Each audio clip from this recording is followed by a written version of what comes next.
اوكي، السلام عليكم واهلا بكم بحلقة جديدة من قناة يوسف الشمال.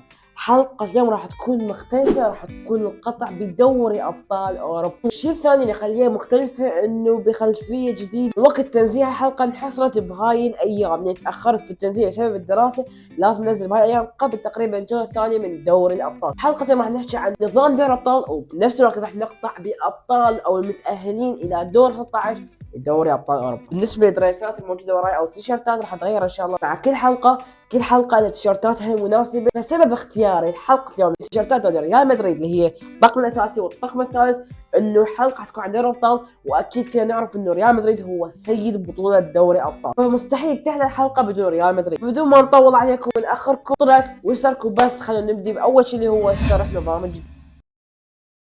نظام جديد ترى ممكن مش معقد وصعب، اذا شوي تركز بيه حتفتهمه، فراح اشرح لك اياه على السريع حتى نبدي بالقطع. بالسنين الاخيره كنا متعودين انه دوري الابطال يتكون من 32 فريق، و 32 فريق يتنافسون على 8 مجموعات، ومن كل مجموعه يتاهل اثنين.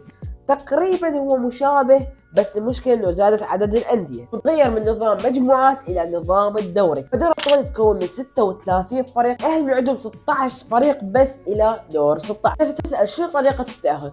طريقة التأهل انه 36 فريق راح يكون عندنا اول 8 مراكز يتأهلون بشكل مباشر الى دور 16. المركز التاسع للمركز ال 24 راح يتأهلون الى ملحق، هذا الملحق يأهلهم الى دور 16. شو راح تكون طريقة الملحق؟ مثل ما قلت لكم المركز التاسع لل 24 يتأهلون الى ملحق يلعبوا بيناتهم مباريات ذهاب وإياب. من بين ذول الفرق يتأهلوا راح يطلع منهم 8 يتأهلون الى دور 16 ليكملون عندنا دور 16. اما الفرق من المركز ال 25 للمركز 36 راح يخرجون رسميا من دور الابطال. بعد ما شرحنا شلون الفرق يصعدون لدور 16 راح احكي لكم حاليا شنو نوع المنافسه هاي الفرق حتى تتاهل الى دور 16. كل فريق من ال 36 حتكون عنده 8 مباريات، مباراتين مع كل تصنيف. راح تكون عندهم مباراتين مع التصنيف الاول، مباراتين بالتصنيف الثاني، مباراتين مع التصنيف الثالث، ومباراتين مع التصنيف الرابع. يلعبون واحد ضد الثاني، اللي يفوز ياخذ 3 نقاط، ويتعادل ياخذ نقطه واحده، واللي يخسر ما ياخذ اي شيء. من يوصلون دور 16 راح يلعبون النظام التقليدي اللي هو ذهاب وإياب بيناتهم، وبعدين يصيرون 8، بعدين 4، بعدين النهائي. صار وقت التوقعات للفرق المتأهلة لدور 16.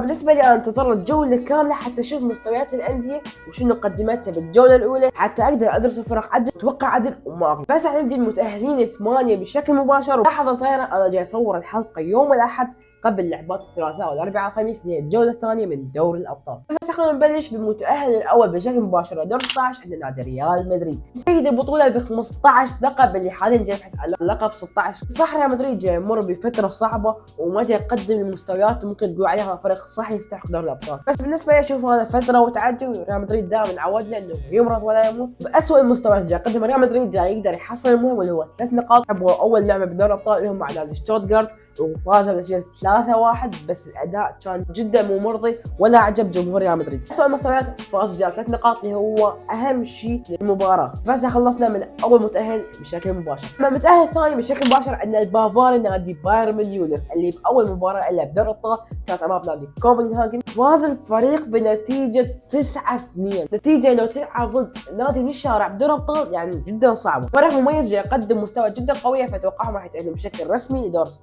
المتأهل الثالث عندنا نادي المان سيتي بقيادة المدرب العظيم والاسطوري بيب جوارديولا. نقدر نقول انه باخر 5 سنوات نادي مانشستر سيتي هو دائما المرشح الاول او الاوفر حظا للفوز بدوري الابطال. على الرغم من اصابه احد اهم اللاعبين لهم هو رودري بالرباط الصليبي، راح يغيب موسم كامل. السيتي عنده تشكيله خارقه ومدرب عبقري، اكيد راح يتدارك الوضع، راح يكمل الموسم غياب رودري، وراح يتاهل بشكل رسمي لدور 16 بشكل مباشر. المتأهل الرابع عندنا النادي الكتالوني نادي برشلونه. على الرغم من الخساره باول مباراه امام نادي موناكو 2-1، الخساره القاسيه مؤخرا من نادي اساسونا 4-2، الفريق مستقر وجاي يقدم مستويات قويه على الرغم من الاصابات اللي ما تخلي الفريق يستمر. اصابات جدا مهمه ومؤثره، لاعبين اساسيين مثل كريستنسن، اروخو، اولمو، واخرهم تير شتيجن اللي اصاب بالرباط الصليبي ورسميا انتهى موسمه. اخر اخبار تقول انه تشيزني راح يجي، ضروري تشيزني على الاقل افضل من بينا حارجه سيء. تشيزني راح يجي، وقالوا انه الفحص الطبي صار، واتوقع وقت نزول المقطع جوز جاي تشيزني. نقدر نقول انه برشلونه حاليا جاي يمر بافضل فتره من يمكن 3-4 سنين. فريق مستقر ومدرب عبقري، اتوقع حيقدرون يعبرون بشكل مباشر الى دور 16. الخامس عندنا الايطالي نادي انتر ميلان، فريق مستقر وجاي يقدم مستويات قويه بدوري الابطال. اول مباراه لهم مع دوري الابطال كانت مع نادي مانشستر سيتي، قدر يتعادل لهم سلبيا. السيتي يعتبر احد ابرز المرشحين لفوز بدوري الابطال، ممتاز. فانا اشوف النتيجه جدا جيده للانتر ميلان، اتوقع يتاهلون بشكل مباشر الى دور 16. السادس عندنا نادي باير ليفركوزن، ثاني نادي الماني يتاهل بشكل مباشر الى دوري 16 بقياده المدرب الشاب والممتاز تشابي الونسو. عنده تشكيله قويه ممزوجه ما بين لاعبين الشباب والخبره، قادر على التاهل بشكل مباشر الى دور 16. المتاهل السابع والقبل الاخير عندنا نادي المدفعجيه ارسنال، ثاني نادي انجليزي يتاهل بشكل مباشر. بالنسبه لي اشوف انه ارسنال ما يقل اي شيء عن نادي مانشستر سيتي، وقدر يتعادل وياه 2-2 باللحظات الاخيره. سيتي قوله رغم انه تقريبا اللعبه كلها سيتي احسن من ارسنال، بس ارسنال كان جدا قوي، اتوقعهم راح يعبرون بشكل مباشر. اما ثاني متاهلين واخرهم اللي هو نادي يوفنتوس الايطالي، فريق كبير راجع بقوه بقياده المدرب الشاب تياغو موتا، قدروا باول مباراه لهم بدوري الابطال يفوزون 3-1. تلاحظون ان مواجهات يوفنتوس ما تعتبر صعبه، وان شاء الله قادرين يعبرون الى دور 16. تلقينا اليوفنتوس بدوري الابطال. لاحظتوا شغله انه عندنا 2 متاهلين، 2 من ايطاليا، 2 من انجلترا، 2 من اسبانيا، و2 من المانيا. ننتقل للجزء الثاني من متاهلين دور 16 ومتاهلين بالملحق. نبدا باول فريق متاهل عن طريق الملحق نادي اتلتيكو مدريد، نادي كبير وعنده تشكيله ممتازه ومدرب عبقري، قادرين على التاهل الى دور 16. وباخر مباراه قدروا يتعادلون مع ريال مدريد، صح باخر الدقائق، بس قدموا مستوى يخليني انه احطهم من الفرق المتاهلين الى دور 16. المتاهل الثاني فريق الملحق النادي استون فيلا الانجليزي بقياده اوناي امري، جاي يقدم مستويات قويه بالدوري ودوري الابطال. اول لعبه لهم بدوري الابطال فازوا بنتيجه 3-0 على نادي يونغ بويز، فريق شبابي اتوقع هم قادرين على التاهل الى دور 16. الثالث متاهلين عن طريق الملحق عند نادي سلتك الاسكتلندي. ليش استغربت؟ حاعطيك احصائيه راح اصدمك.